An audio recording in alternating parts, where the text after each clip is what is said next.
Today I'm going to talk about importing stuff from China, and I'll show you how to do it right. My first tip is this: you need to find a product, an item to sell that you can't walk into Walmart and buy. Pause and think about what I'm saying. You need to find an item somewhere in the world. Maybe China. But the thing is, if you can walk into Walmart today and buy the same item at Walmart, that's not a good idea.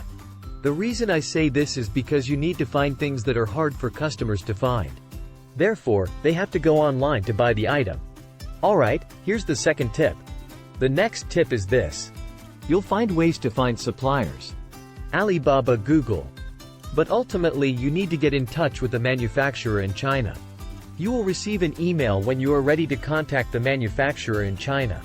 However, I strongly recommend that you find that person. Go to Facebook messages. We are in a globally connected world. You can now FaceTime with your future manufacturer supplier. What I'm saying is this: wherever you go to find your manufacturer, take the next step. The step is call them. Go onto FaceTime, see where they're working. Are they working from their basement? Are they a real company? This will begin your progression into building a relationship with your first manufacturer. Tip number 3. This tip is very important. Quality over cheap prices. It is very important that you have the mindset that you are buying stuff from another country and selling it on the marketplaces.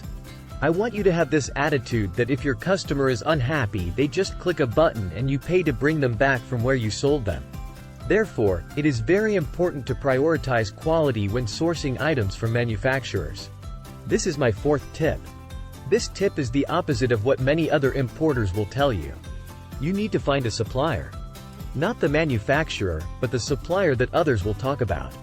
Go to the factory, go to the warehouse. No, you have to find a supplier. What this provider will do for you is this. First, you can always contact your supplier. Your supplier can company from one factory to another and track all your orders.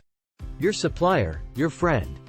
This person will be able to handle all the logistics of producing your item at the factory, loading it into a container, getting from that container, that company, to a port in China, and all the hassle you might have with customs in China.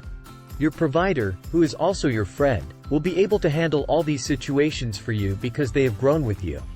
You grow with the maker when it comes to other people's recommendations. The manufacturer not only makes it for you, but for $100 sellers too.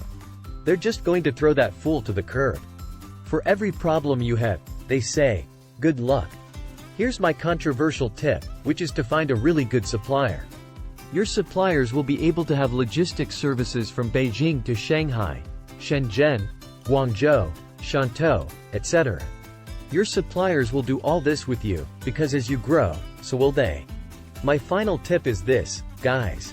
When you do your research and finally pull the trigger on your product to launch it, you're investing a lot of money, not only financially but emotionally as well. You have to be willing to sell, move on, liquidate if necessary, and move to another product if you don't get what you originally calculated. I know it's going to be hard to hear, but you have to be prepared to liquidate when things don't go well, because you have to use the remaining funds to launch another product to keep the machine running. Facebook, Marketplace, and Craigslist offer some areas where you can sell locally that may be cost-effective for you.